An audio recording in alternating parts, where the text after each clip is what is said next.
You've probably had this argument with someone. One person swears by real estate. Buy property, collect rent, build equity, retire rich. The other person swears by gold. It's tangible. It holds value. It protects you when everything else falls apart. Here's what both of them are missing. Over 20 years, the math on both investments tells a story that neither side wants to admit. Today, we're running every number honestly, including the uncomfortable ones. By the end, you'll know exactly what role each investment should play in your financial life. Let's compare both investments fairly. Two people, same starting point, $45,000 each. Sarah puts her $45,000 as a down payment on a $225,000 rental property. 30-year mortgage at 7%. Monthly payment around $1,400. She finds a tenant paying $1,800 per month. On paper, that's $400 monthly in profit. She feels confident. Ahmed takes the same $45,000 and puts it entirely into gold. Physical gold or a gold ETF, same thing. No mortgage, no tenants, no maintenance calls. He checks the price monthly and does absolutely nothing else. Same money, completely different bets. Let's see where they end up. For the first couple of years, Ahmed looks like a genius. Gold surges. Inflation fears, global uncertainty, central banks buying gold at record levels. His $45,000 grows to $55,000 or even $60,000 without him lifting a finger. No tenants, no repairs, no stress, just price appreciation while he sleeps. But here's what the gold enthusiasts never tell you. Gold produces absolutely nothing. No rent, no dividends, no interest payments, no yield of any kind. The only way Ahmed makes money is if the price goes up, and historically, that's not always guaranteed. From 1980 to 2000, gold actually lost value over 20 full years. Someone who bought gold at its 1980 peak didn't break even until 2008. That's 28 years of holding an asset that earned them nothing. And when gold does go up, taxes take a bigger bite than most people realize. In the US, gold is classified as a collectible, which means capital gains are taxed at up to 28%, compared to 15 to 20% for most other investments. So even during good years, the government takes more from gold than from almost any other asset class.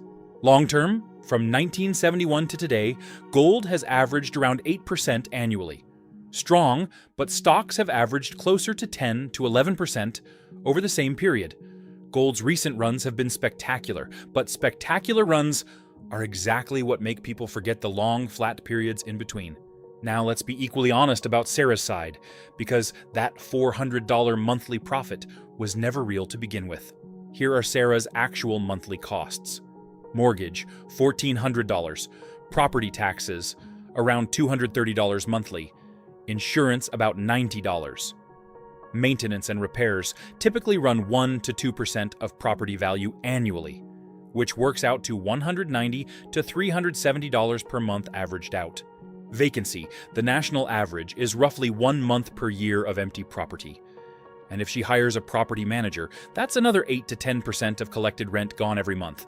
Add it all up, and Sarah's real costs in the early years are roughly equal to or even exceeding her rental income. She's not making $400 per month.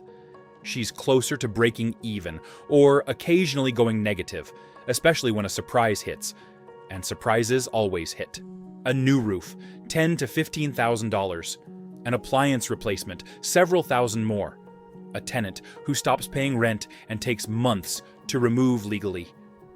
Real estate in the early years demands cash, time, stress, and patience before it starts rewarding you properly.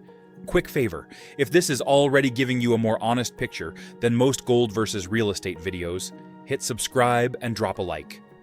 Comment the word gold below, and I'll send you a one-pager with the full 20-year comparison numbers. Let's keep going. Around year 3 to 5, something interesting happens. Gold's initial surge tends to cool off. That's historically normal. Gold spikes during fear and uncertainty, then flattens when calm returns. Between 2012 and 2019, gold went essentially sideways for 7 years. No income, no growth. just sitting there while inflation quietly eroded purchasing power. Meanwhile, Sarah's investment is slowly turning. Rents don't stay flat.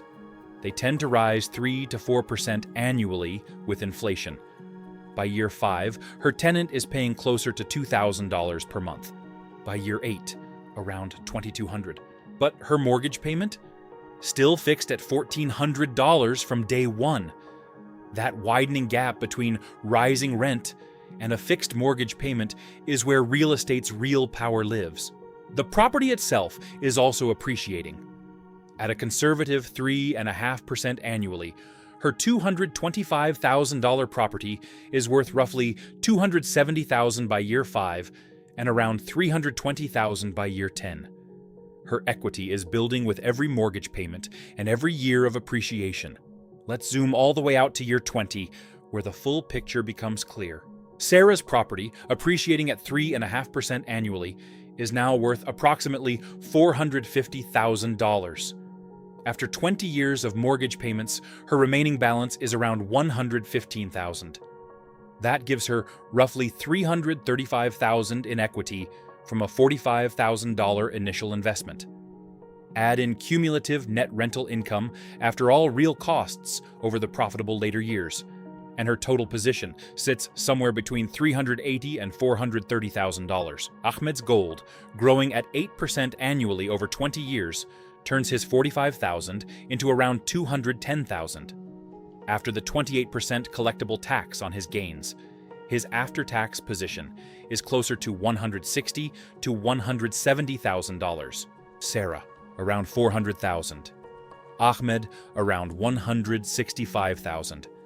The gap comes down almost entirely to one word: leverage.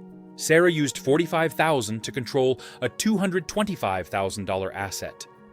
Ahmed used $45,000 to control $45,000 in gold.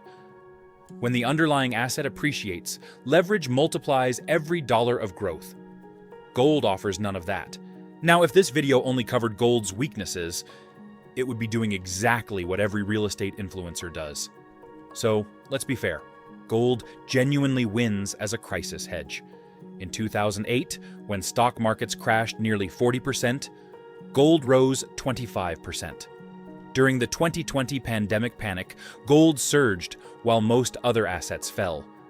When inflation spiked sharply in 2022, gold outperformed most traditional investments. Gold also wins on simplicity. No tenants, no maintenance, no property taxes, no 2 a.m. emergency calls. For someone who wants zero management involvement, that simplicity has real value. And in countries with currency instability, weak property rights, or political turmoil, gold isn't just an investment, it's protection. Portable, universally recognized, and independent of any government's promises. The problem isn't gold itself. The problem is treating gold as your entire strategy instead of understanding its proper role. Here's the honest bottom line. Gold is armor. Real estate is a machine. Armor protects you during crises, but doesn't build wealth on its own. A machine generates income and compounds value, but it demands constant maintenance and attention. The smartest investors use gold for 10 to 15% of their portfolio as crisis protection, while using real estate, stocks, or other productive assets to actually build wealth over time. Going all in on either one is where people go wrong. Subscribe for more honest financial breakdowns, hit like, and share this with anyone trying to figure out where to put their money. Comment below. Are you team gold, team real estate, or do you use both? And don't forget to comment gold for the one-pager. See you in the next one.